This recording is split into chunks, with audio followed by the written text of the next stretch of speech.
Seigneur, que ta grâce, seule ta grâce. Nous voulons instaurer un état de droit. Et dans un état de droit, il y a une justice indépendante. Ce n'est pas à l'individu Félix Tshisekedi de commencer à faire justice.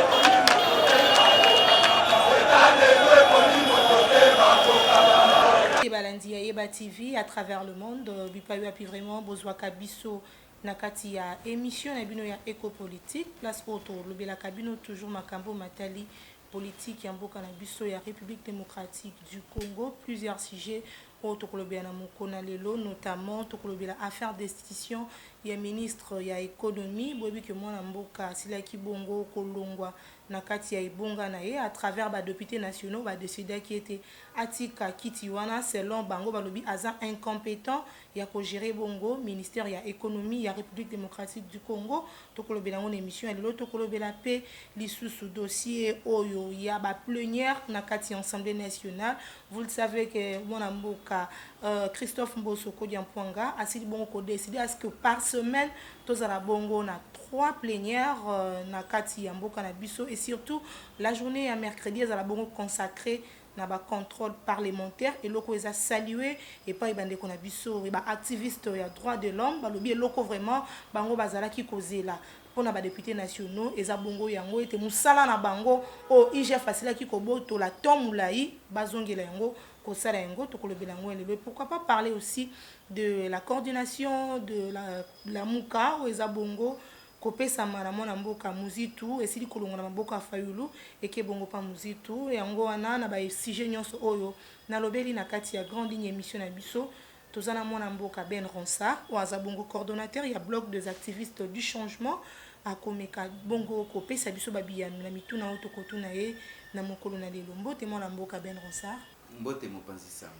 Voilà, mon amboka Ben Ronsard tolandaki bino na babilili bozalaki kotelemela ministre de l'économie avant même que ba député va décider sur sort na ye bosalaki ba déclaration de part et d'autre bolobi ete azali kolakisa incompétence na ye na gestion ya mboka na biso kasi après quelques déclarations na bino to monaki ete bande ko na biso ba député basilaki vraiment ko salela o bino bolingaki ba destituer étant bolandaki déclaration où c'est passé qui na chaîne nationale en disant que le ministre de l'économie a été destitué bino boyambaki en ndengeni esengo ezali yangai po lelo oyo osepeli ko yambangai eza première fois oyambanga na émission na yo mais na banza ete kozala dernière fois te okay.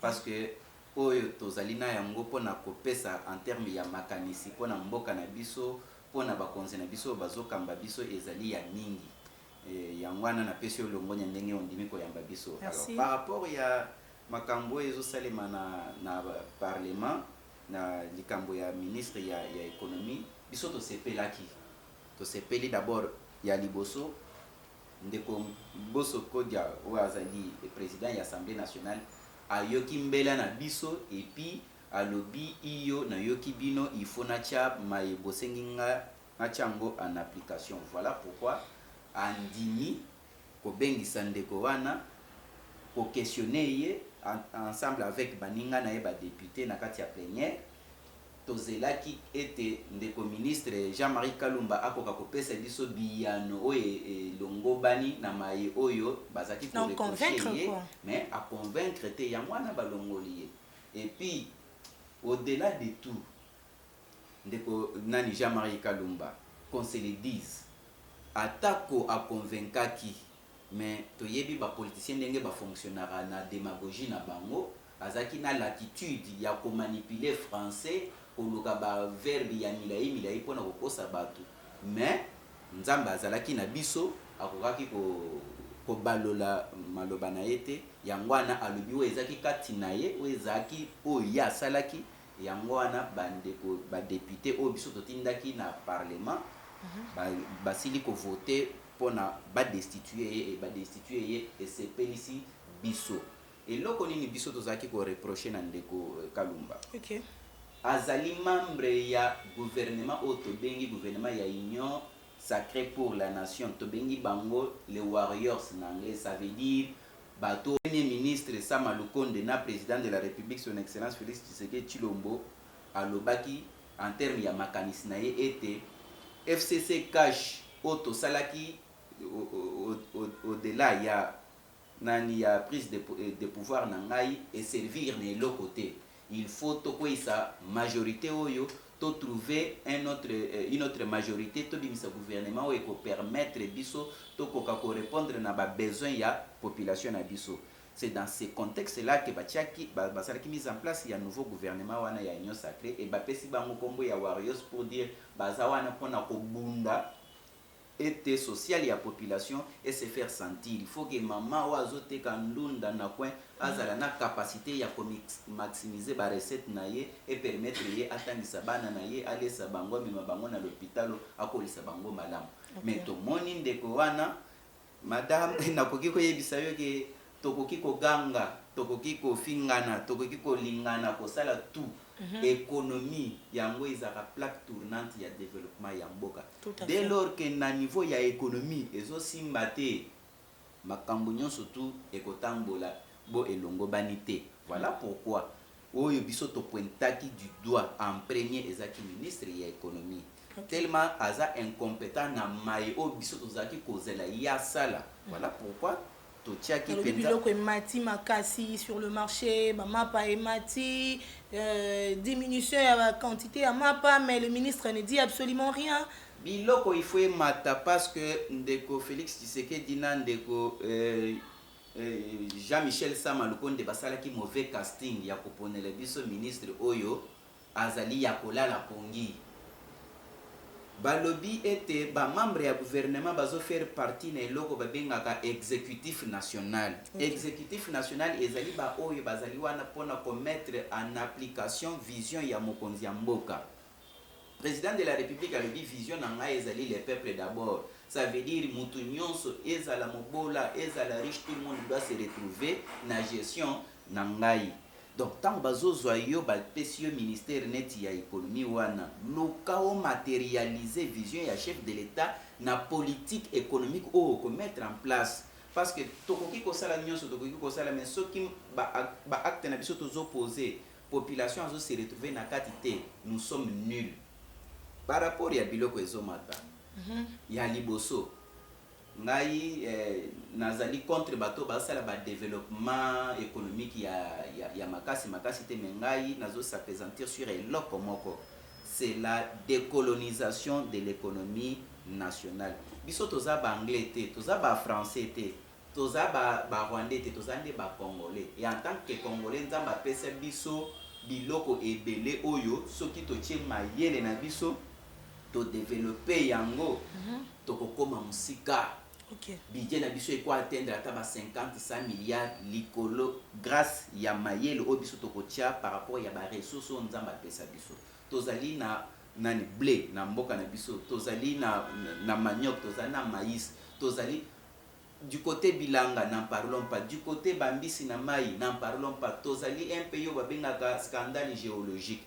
Ministre Jean-Marie Kalumba, il fallait atia mayele na ye abimisele biso politique économique oyo eko permettre production locale et les cas importation. À partir de ces moments-là, équilibre kozala biloko ekomatata lute biloko neti bampio diwana biloko wana ezomata. Pourquoi? Parce que tozana les lacs les plus poissonnés eza ipana biso ba rivière kili bambisi na biso ezokufa na bokoko na mai tozoloba yango te alors que nous avons la possibilité ya koloba bambisi wana soki tozoloba bambisi wana tokokonkurence mbala moko bato bazoyele biso bampio di libanda.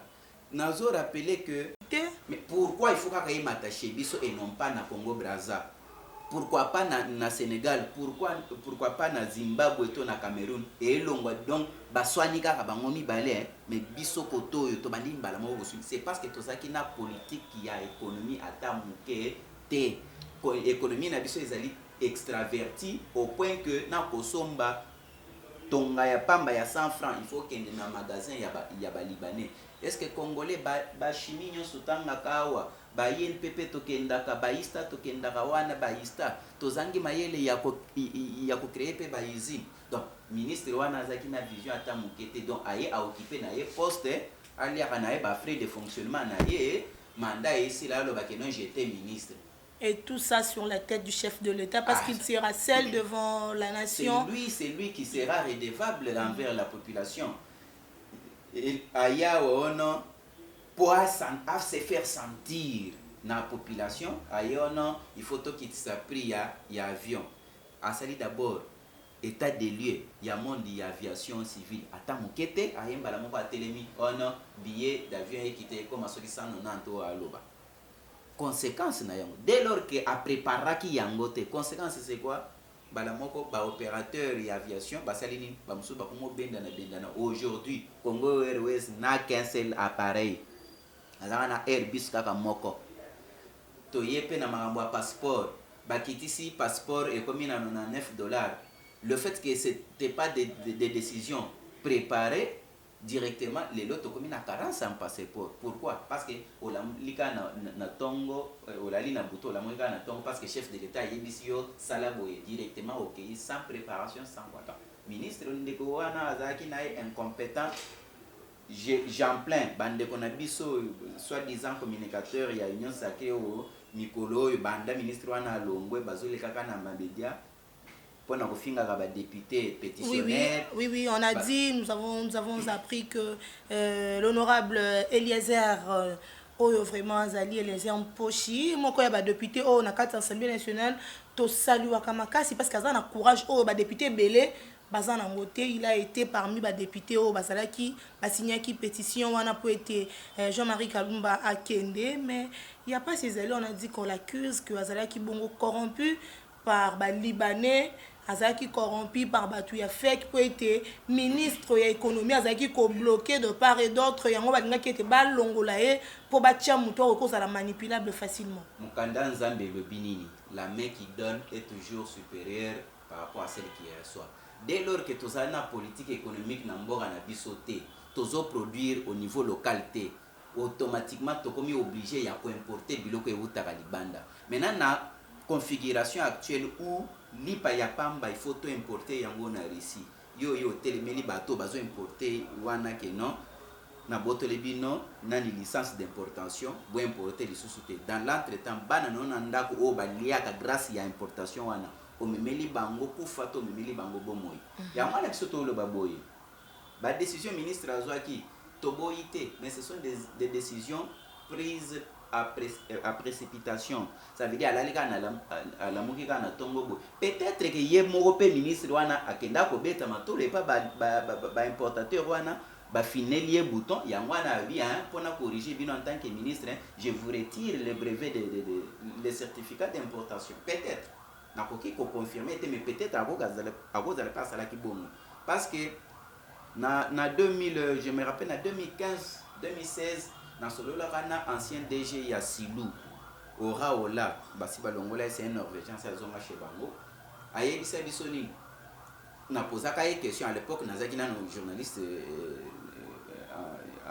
en fonction na posaka ye mutu na bi qu'est-ce qui fait que ciment ezo tangola awa ezo coûté $5 mais il y a biso eza produit sur place na Congo ezo coûté $12 a expliquer en lui boy c'est simple. Bisoyon sona bangolé to ke losomba ba charbon en Afrique du Sud.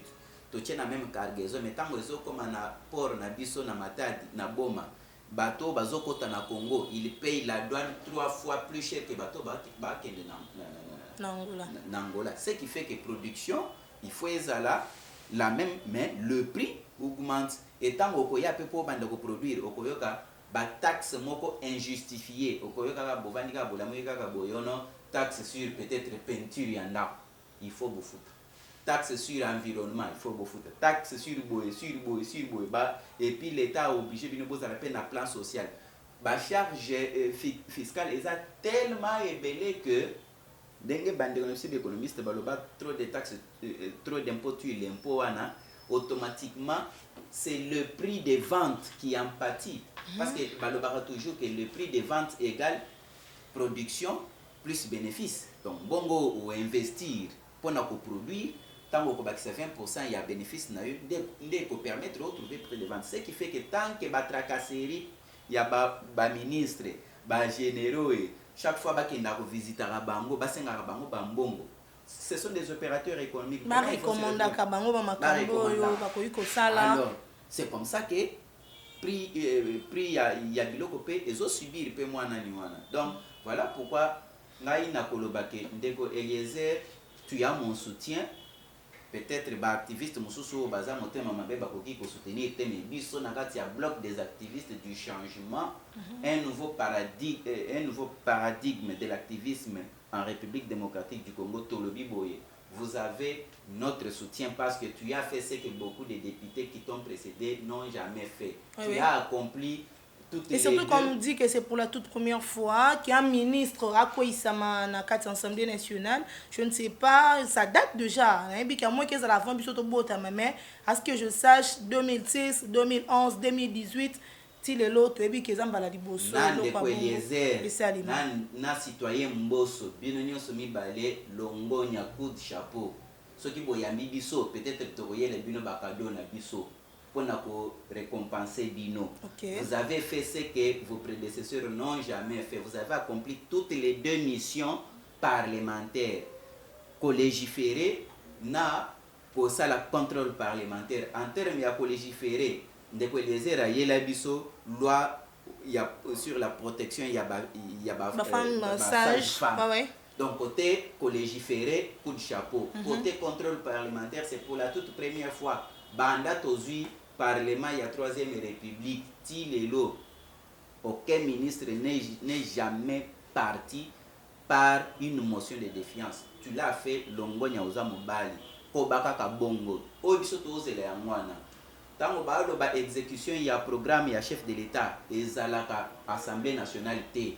Denge bako sakabiso, député wana azali pour président de la République T, député wana aza contre président de la République. Oui, parce qu'on dit que Bazan na kati ya union sacrée, bango union sommet, kaka na kati ya union sacrée, ils se trahissent entre eux. Ezalaka ba mensonge, ezalaka ba démagogie. Les vrais exécutants, il y a vision à chef de l'État. Les vrais exécutants, il y a programme à chef de l'État, ezalaka bongo ba ministre.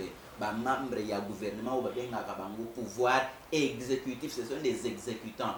Tango bango bazo exécuter te de bachela bango mupanzi et loko babengi ba parlementaire o bakozala na musala yako tia bango pression, et ko tia bango pression veut dire ko sala bango contrôle parlementaire. Tu l'as fait, ndeko Eliezer, coup de chapeau à toi. C'est ce qu'on attend des députés. Voilà. Trois plénières par semaine. Les bongo décision. Il y a Christophe Mbosso, Kodian Pouanga, Wazali président de l'Assemblée nationale. À lobby était Mikolo Yakola la Pongite. Mikolo Nege Batumsu Balobaki que Mbosso, Wazali trop fanatique. Il y a chef de l'État. Wazali Kosala Makambu toujours. Aza même commandé par le chef de l'État. À lobby était à Kosa Bongo chaque mercredi contrôle parlementaire pour le ministre. Tolanda qui avant-hier nous avons vu les ministres de transport qui étaient là devant les élus nationaux. Tu habites mercredi prochain Kozalanani. Hier nous avons suivi Nicolas Kazadi et aussi le vice-ministre de la justice. Tout le monde a que le ministre Penza va comme le Kanaka de l'Assemblée nationale pour se justifier na makambo etali bongo mboka. Mbosso Kodi Akwanga, il faut akota na panthéon ya ba homme politique congolais. Il faut tokotia na histoire o ndenge Emery Patrice Lumumba Lobara, l'histoire de ce pays sera écrite par ses propres fils. Félix Antoine Tshisekedi Tshilombo alobi histoire na biso il faut biso moko tokoma yango biso moko, il faut pe bao ba bandi déjà kokoma histoire wana bakotisa déjà kombo Mbosso Kodi parce que c'est ce qu'on attend d'eux. Tango atie chaque mercredi plénière moko consacré à contrôle parlementaire. Asali yango na bozo bate, c'est parce qu'ayebi que non ba ministre belé baza wana na gouvernement balali pongi, il faut la musabango. Tala ministre ya nani ya transport et voies de communication. Chéribé Okende. Alongo ici premier président de la République depuis cité de l'OIA, qui n'a parlé du peuple. Oh non, Transacadémia a décoré na ba bisa photo. Tilelo, où en sommes-nous avec Transacadémia? toye na ministre ya urbanisme habitat to tu salele ba marche récemment pour améliorer 3 mois garantie locative ti lelo a renir biso toto futa 10 mois monsieur le ministre à peine toto zwanda ku 10 mois soki mois d'avril esili ndeko ministre osali yango te yeba ke mois de mai tozongela nde yo ba marche ne toza kosalela yo jeudi loyer wana tozongela nde yo parce que jusque là tomona ke non osala eloko te toboyi te ozali ministre ozali excellence mais ozali excellence te ndenge esoda aloba excellence bongisela biso kote wana soki ministre ya urbanisme habitat abongiseli biso kote ya urbanisme habitat na insécurité ekosila na mboka oyo. Tout à fait. Je vais vous faire une petite démonstration. Bacriminel nyonso oyo bazosala bacrime na Kinshasa boye na Congo mobimba balalaka likolo banzete te balalaka na bazamba te bazaka na bandako place balalaka akeye asali crime na ye azongi na ndako abatani ndako wana eza nani eza ministre ya urbanisme habitat ministre wana nde il faut abongisa secteur na ye to désormais toyeba tango mutu aza locataire awa alongwe garantie na ye esili aboye adéménager akokende kokota wapi kota akende kokota wana il faut l'état yeba ke no mutu tel alongwe na numéro 20 ake kokota na numéro 22 mutu tel aza na bana autant mwana na mwana kombo tel chef de quartier chef d'avenue nyonso wana ya mosala ya ministre ya urbanisme habitat mais tant que ye pas ape ya kolala pongi ndenge moko mpe na ndeko na biso Jean-Marie Kalumba yango wana lelo oyo bayere azose fixe prix ya ndako ndenge alingi garantie ndenge alingi alobi 15 mois 12 mois c'est sa maison mobeko alete lobby il faut bafutaka mbongo ya commissionnaire il faut bapartageaka bango mibale 50% nouveau locataire 50% bailleur mais lelo na babayere bakoma pe ba demi commissionnaire ye moko commissionnaire yo locataire oyo pesi mbongo ya garantie oye lisusu bakisi ya commission bailleur pe a récupérer pe na kati ya bomba. Donc vous comprenez un désordre organisé et si vous organisez très bien votre secteur identification ya population ko salata un mois atteint parce que dès lors que vous avez déjà un fichier informatique bien construit, vous avez que non, sur cette avenue, il y a autant de parcelles, il y a autant de familles, chaque famille a autant d'enfants, le total nous fait autant de personnes sur cette avenue. Telle avenue, dès lors que tu as tous ces éléments-là, au NIP, à cause de la makasité, nani bande qui na sali crime na numéro 2 na ngaba tant na kende ko batama na makala bato makala bako identifier ngai bako kanganga mais dès lors que mwana mai azana ozana ya kolala ozo bundela kaka poste na ya ke non naza muso laisser le ministre musonga na gouvernement ndenge olobela biso donc eza comme côté ya basonge na kati ya gouvernement lelo oyo mutu akosala crime na limité première ri akeko batama kaka na limité troisième ri pembeni wana mwayembo identifier ezate parce que on n'a pas une cartographie dans le monde ya urbanisme to ana cartographie te on n'a même pas un fichier lelo soki OK na ministère ya urbanisme habitat otuni monsieur le ministre na avenue tel numéro tel combien de personnes vivent dans cette parcelle là ministre a évité. Vous devez vous mettre au travail. Coup de chapeau à Mbosso, chaque mercredi, contrôle parlementaire. Tous les ministres à la barre. Parce qu'il y a des ministres pendant baya non peut ta voix na bango te. Ba c'est justifié ba la kisabiso ba misala ba pesa ki bango ba komi na niveau nini ba sali déjà nini mona mboka moi motuna esongi ça malukonde déjà sali une année lelo na kati ya gestion ya primature ya mboka na biso na ebité selon yo bilan na ezali ndenge nini la gestion en boucle. Sama Lukonde bilan na ye s'il faut côté na côté 3 sur 10 hein. 3 sur 10 na ndenge que c'est un premier ministre il est là tout le monde a regardé la télévision point barre là c'est 3 points sur 10 mais en dehors de ces 3 points là les restes moi je ne vois rien. Je ne vois son excellence monsieur le premier ministre je ne vois rien. Yoka kakofoni ozokotisa na mitu na biso. Obimi na gouvernement ya union sacrée oyeli biso na parlement na programme na yo o ezali o prévoya ki 343 actions il faut ça d'ici 2023 mais pendant que tozo zela ba action ngo sala tomoni obimiseli biso lisusu développement à 345 territoires. Autant de programme il y a 343 actions, autant de programme il y a 145 territoires, tu vois que non, les mêmes besoins reviennent, les mêmes actions à mener reviennent. Dites-moi, Tokotia Elikia na programme nini?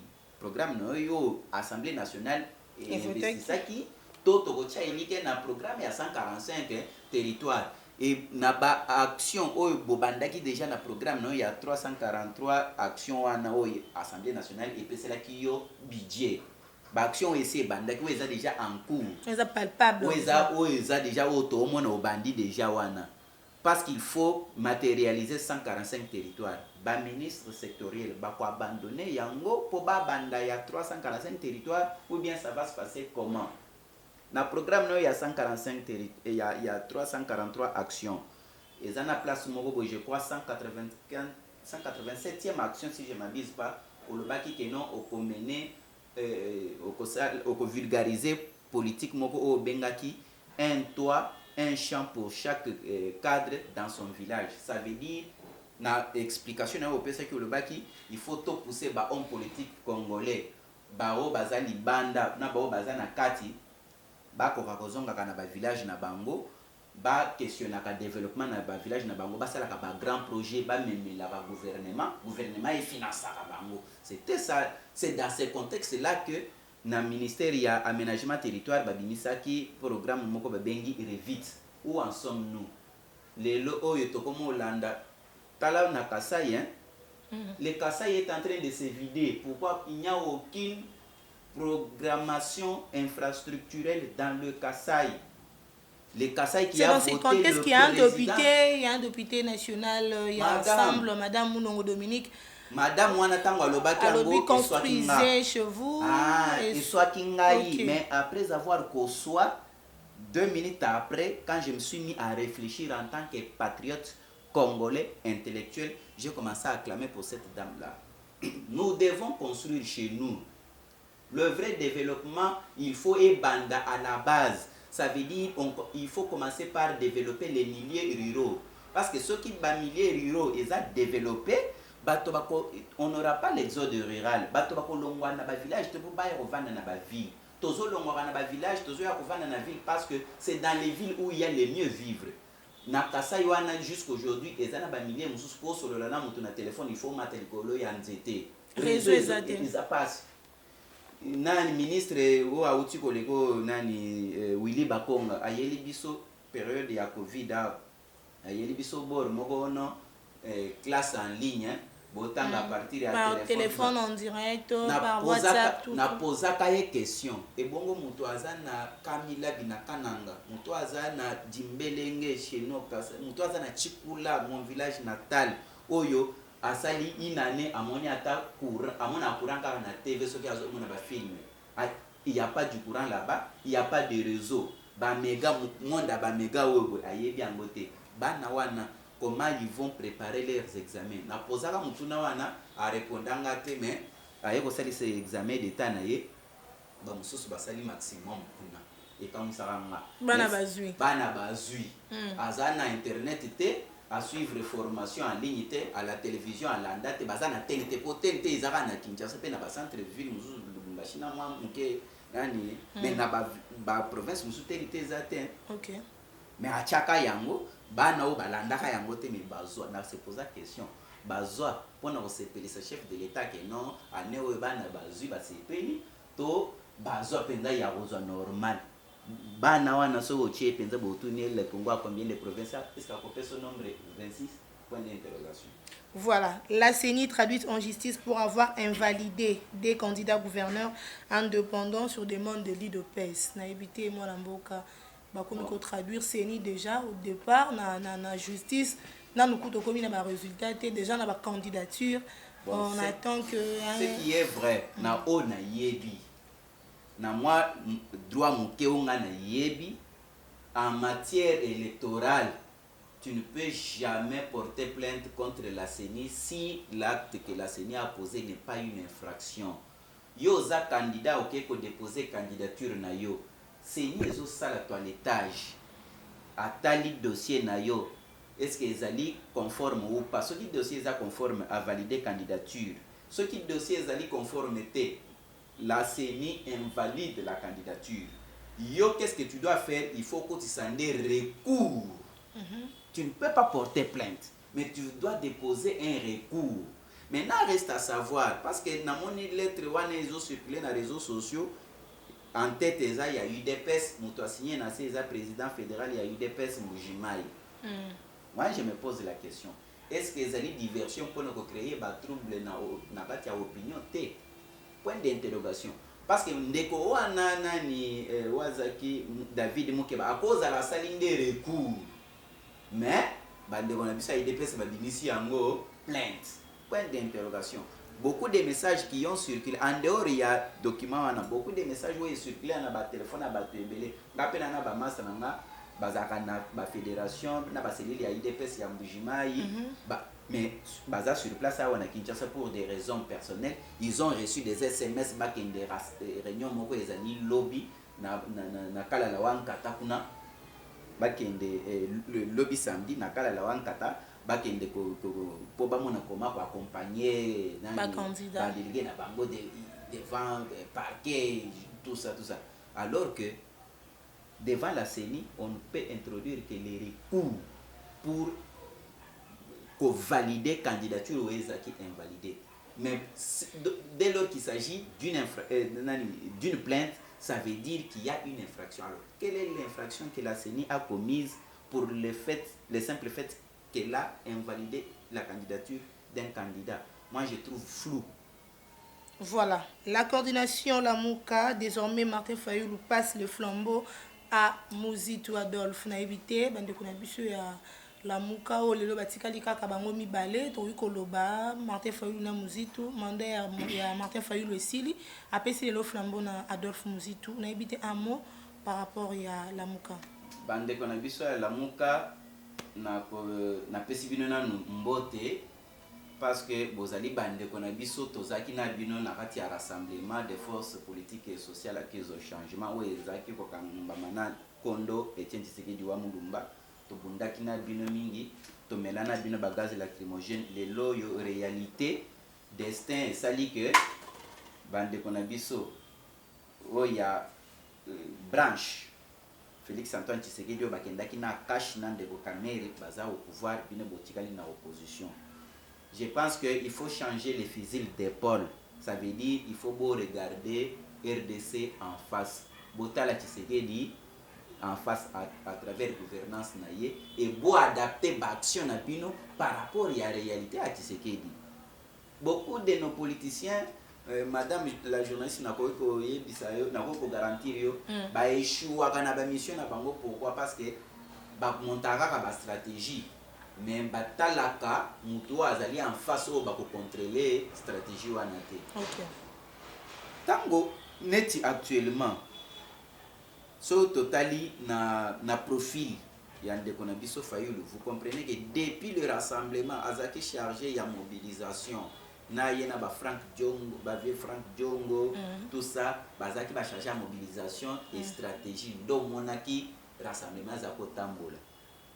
Mais ndeko Muzitu banda bandi politique azaka toujours na pouvoir lelo il apprend à être opposant ba pesier flambeau ya la muka est-ce qu'il sera mobilisé point d'interrogation parce que ngana yebi Muzitu bon j'étais journaliste chez lui mais on a yebi de Muzitu c'est l'intelligence c'est un bureaucrate c'est un homme de bureau maïele stratégie point barre mais en termes de mobilisation il faut oublier. Je propose à la muka bolongola eloko na bino wana ya plaque tournante wana bozwa coordination ya la muka bochango ezala une exclusivité ya Martin Fayoulou. OK. Bozwa sikoyo ndeko Adolphe Muzitu bopesa ye département na kati ya la muka wo ebozala côté finance, côté stratégie, côté diplomatie, côté lobbying international et autres. Mais quand il y a un coordonnateur, ça veut dire vous l'obligez un jour à organiser un meeting, à organiser une marche. Or, c'est un bureaucrate. Quand vous prenez un bureaucrate, vous le mettez dans la rue pour mener la masse, il échoue. Voilà. Merci Mingi na mwana mboka Ben Ronsa, vraiment Azaki comme invité sur mon canal Lelo. compte de temps, tu es obligé de faire émission. Ben Ronsard, message na ya suka, na bande konoso bazali kolanda yo partout pour te clôturer l'émission na mon connaît. Auto banda ko bundana bango depuis avant 2018. To sangana, to changer, to adapter ba outil na biso ya combat na réalité politique actuelle. To zaki na Kabila, quelqu'un qui ne parlait pas, qui était seulement dans les bureaux. Et par conséquent, mobilisation na biso na terrain, ezaki ko bangisa. Mais aujourd'hui, on est en face d'un Tshisekedi qui est issu de l'UDPS, UDPS qui est un parti de masse qui se croit être les partis les plus populaires. Ce qui est un ancien système, il y a l'époque à Kabila, il y a non, to se plaignent le Songolo Pakalate, to sali marche, to se plaignent le Mobo. On ne va pas réussir parce que un ministre Oyo a Messana des milliers de personnes pour les lois d'un ministre Bino Boye 3-4 personnes. À mon avis, d'où changeons de stratégie. To Sangana. Nous, on a eu à prendre l'initiative. Nous avons créé le bloc des activistes du changement. Tolingi changement dans Mbokanabiso. Et le changement ne peut pas passer seulement par des actions de terrain. On peut commencer par des propositions, des négociations, des discussions. Ce qui est simple, c'est de recourir à Marambwa Yaru.